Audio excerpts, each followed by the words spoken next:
Kemudian beliau mengatakan dalam paragraf berikutnya, wa illatu da'il hasadi tarji'u ila ifratin fil ananiyati wa hubbiz zati. Sebab penyakit iri dengki ini bermuara kepada apa? Kepada ego pribadi yang begitu tinggi dan kecintaannya kepada materi. Ini muaranya. Orang ketika egonya terlalu ifrat, itu artinya berlebihan. Mungkin orang ego sikit-sikit, ya di banyak orang ada mungkin.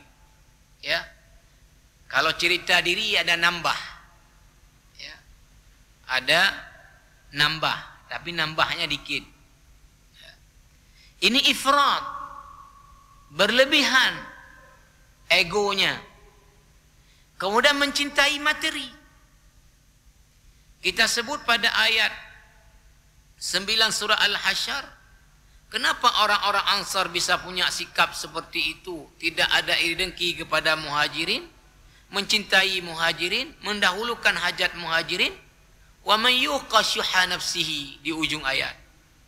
Siapa yang bisa menghilangkan sifat tamak kepada harta sehingga dia tidak menjadi kikir, maka kita mengatakan sulit kiranya siapapun untuk bisa bersih hatinya dari iri dengki kalau orientasi hidupnya materi duniawi. Sulit.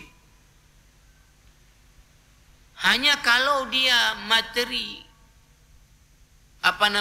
orientasi hidupnya akhirat dan tidak tamak kepada materi, itu yang bisa kemudian menghilangkan sifat iri dengki pada diri orang tersebut. Jadi beliau Syekh Abdul Rahman Hasan Habannakeh mengatakan bahwa sebab penyakit iri dengki ini muaranya tadi kepada sifat ego yang berlebihan, kemudian mencintai materi.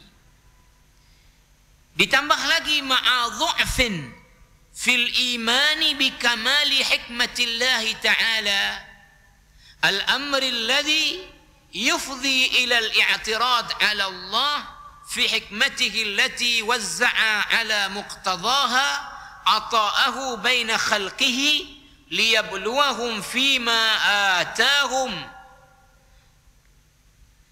Ditambah lagi dengan lemahnya iman orang tersebut terhadap apa? Terhadap hikmah-hikmah Allah di dalam membagi-bagi rizki kepada hamba-hambanya, sehingga dia tidak bisa menerima bahwa dia sedikit nikmat orang lain banyak, nggak bisa terima dia. Sehingga dalam hal ini ini juga berdampak kepada iman. Kalau ada orang yang iri dengki, dampak kepada iman. Apa dampaknya?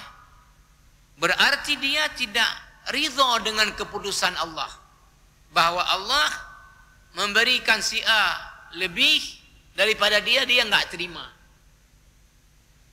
Padahal Allah Subhanahu wa ta'ala memberikan ini semua untuk menguji mereka, orang-orang yang diberi kelebihan ini.